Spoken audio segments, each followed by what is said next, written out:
Passons à présent à un exercice. Il est dit, simplifier la fraction rationnelle suivante.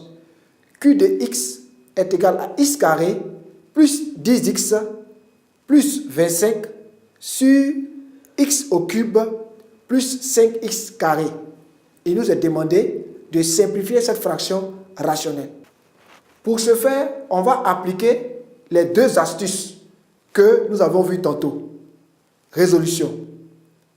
Il est dit que premièrement, dans notre astuce, on factorise les polynômes au numérateur et au dénominateur.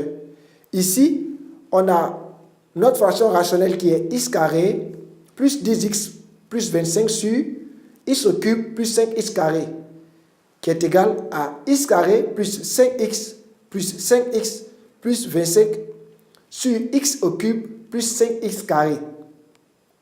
Cela est égal à x plus 5 facteur de x plus 5 sur x au cube plus 5x carré. Cela nous donne x plus 5 facteur de x plus 5 et au dénominateur, on a x carré facteur de x plus 5. Tu constates avec moi qu'à ce stade, nous avons appliqué le premier point de notre astuce qui est de factoriser les polynômes au numérateur et au dénominateur. Abordons maintenant le deuxième point de notre astuce. On établit maintenant les restrictions. Tout en cherchant à établir les restrictions, il était dit dans notre deuxième astuce que on pose que le dénominateur est différent de 0. On pose que le dénominateur est différent de 0. On aura donc x carré facteur de x plus 5 qui est différent de 0. Ce qui nous donne x carré différent de 0 et x plus 5 différent de 0. Ce qui équivaut à dire x différent de 0, parce que pour qu'un nombre au carré soit différent de 0, il faut que le nombre lui-même soit différent de 0. Et x différent de moins 5. C'est-à-dire qu'on a trouvé des valeurs pour lesquelles le dénominateur ne sera pas égal à 0, puisqu'on a dit qu'on ne doit pas avoir 0 au dénominateur. Ça va? Comme troisième point de notre astuce, on simplifie. C'est là maintenant que vient la simplification. Tu as vu qu'on a procédé par étapes. Pour pouvoir simplifier une fraction rationnelle, d'abord, on a fait le premier point qui est factoriser les polynômes au numérateur et au dénominateur. Ensuite, on a établi des restrictions.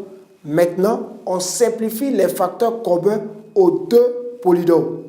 On a x plus 5, facteur de x plus 5 au numérateur sur x carré, facteur de x plus 5. Lorsqu'on simplifie les facteurs communs aux deux polynômes, c'est-à-dire lorsqu'on simplifie ici par x plus 5, on obtient donc x plus 5 sur x carré. Ça va? Ainsi, nous sommes passés de notre fraction rationnelle qui était x carré plus 10x plus 25 sur x au cube plus 5x carré à x plus 5 sur x au carré. On dit donc qu'on a simplifié la fraction rationnelle x carré plus 10x plus 25 sur x au cube plus 5x carré. Voilà comment on fait pour simplifier des fractions rationnelles. Ok, c'est ici que s'achève notre cours d'aujourd'hui. J'espère que tu sais maintenant ce que tu dois savoir sur les fractions rationnelles. Tu comprends maintenant ce que c'est qu'une fraction rationnelle et tu sais comment simplifier une fraction rationnelle avec les deux astuces que je t'ai données dans ce cours vidéo. Je t'encourage à t'exercer davantage. J'ai confiance en toi et je sais que tu as fini par maîtriser toutes ces choses. D'ici là, porte-toi bien et à la prochaine dans une autre vidéo sur succès assuré.